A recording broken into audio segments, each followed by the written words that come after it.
नमस्कार। महात्मा गांधी, ये नाम तो हम सब जानते हैं, पर क्या हम उनके विचारों को, उनकी सोच की गहराई को सच में समझते हैं?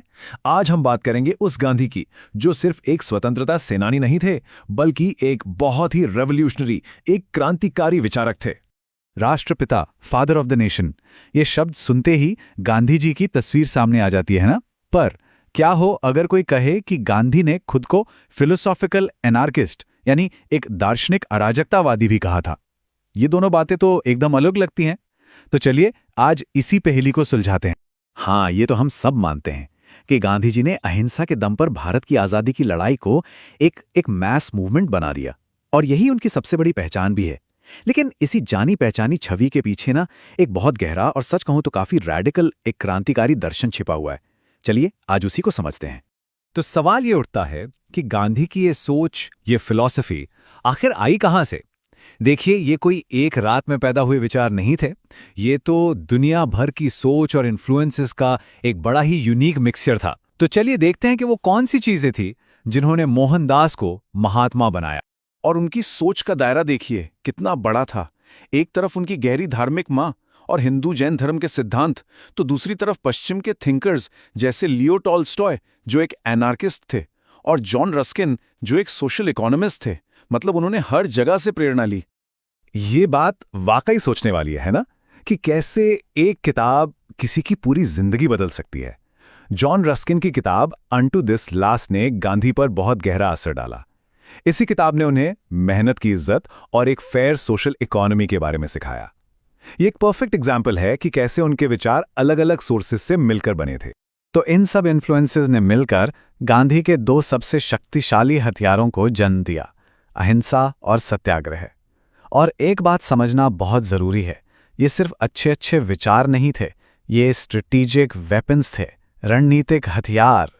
अच्छा, अब जब हम अहिंसा की बात करते हैं तो इसका मतलब सिर्फ फिजिकली चोट पहुंचाना नहीं है। गांधी के लिए अहिंसा एक फंडामेंटल प्रिंसिपल था। उनका मानना था कि ये कमजोरों का नहीं बल्कि स्पिरिचुअली स्ट्रांग लोगों का हथियार है। ये कायरता नहीं बल्कि हिम्मत की निशानी है, और सच तक पहुंचने का यही एक रास्ता है। और अहिंसा के इसी सिद्धांत से निकला सत्याग्रह। देखिए, ये शब्द दो हिस्सों से बना है, सत्य और आग्रह।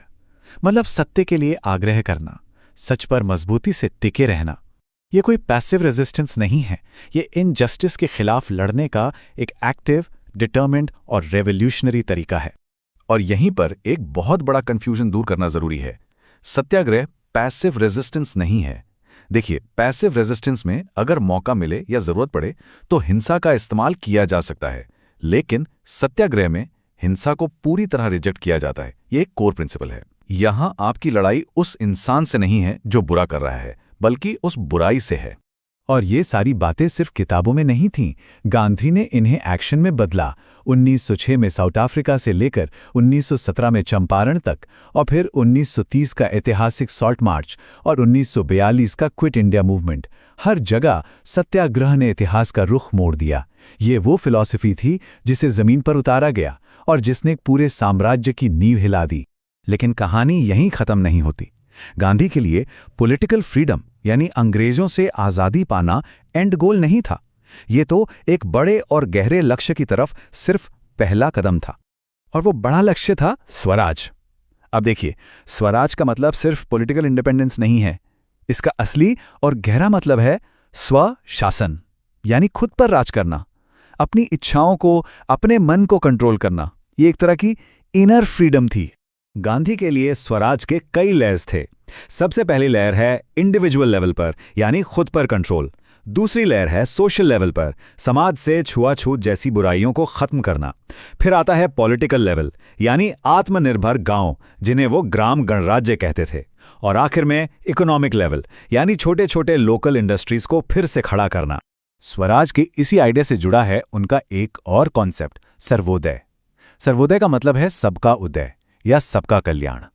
ये गांधी का नॉन वायलेंट सोशलिज्म का विजन था। एक ऐसा समाज जहां सबसे गरीब इंसान भी इज्जत और सम्मान के साथ अपनी जिंदगी जी सके। चलिए अब हम गांधी की फिलॉसफी की सबसे गहरी और शायद सबसे शॉकिंग परत पर पहुंचते हैं।